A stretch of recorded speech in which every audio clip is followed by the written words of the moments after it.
দীর্ঘদিন কারাবাসের পর বাংলাদেশের দুইবারের সাবেক প্রধানমন্ত্রী এবং বিএনপির সাবেক চেয়ারপারসন জননেত্রী বেগম খালেদা জিয়া সমাবেশে এসে কি বললেন সেটা একটু শুনে আসি। চলুন। বিসমিল্লাহির রহমানির রহিম। আসসালামু আলাইকুম। দীর্ঘদিন অসুস্থ থাকার পর আপনাদের সামনে কথা বলতে পারার জন্য আল্লাহর কাছে শুকরিয়া আদায় করছি।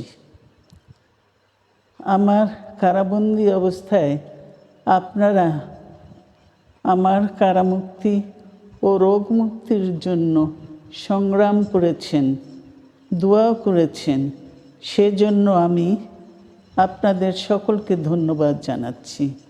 দীর্ঘ আন্দোলন সংগ্রাম ও ত্যাগের মধ্য দিয়ে আমরা ফ্যাসিবাদী অবৈধ সরকারের কাছ থেকে মুক্তি পেয়েছি। আমি আন্তরিক ধন্যবাদ জানাতে চাই আমাদের বীর সন্তানদের, যারা মরণপণ সংগ্রাম করে এই অসম্ভবকে সম্ভব করেছে। শত শত শহীদদের জানাই শ্রদ্ধা।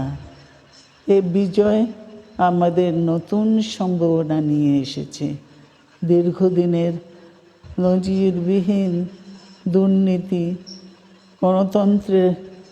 গণতন্ত্রের ধ্বংসের স্তূপের মধ্য থেকে আমাদের নির্মাণ করতে হবে এক সমৃদ্ধ বাংলাদেশ।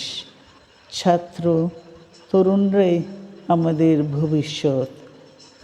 তরুণরা এই যে স্বপ্ন নিয়ে বুকের রক্ত ঢেলে দিয়েছে, সেই স্বপ্ন বাস্তবায়নে করতে মেধা, যোগ্যতা, জ্ঞান ভিত্তিক গণতান্ত্রিক বাংলাদেশ গড়ে তুলতে হবে।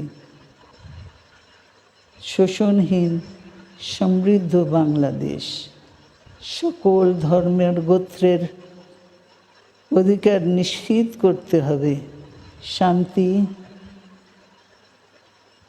প্রগতি আর সাম্যের ভিত্তিতে আধুনিক বাংলাদেশ নির্মাণে আসুন আমরা তরুণদের হাত শক্তিশালী করি।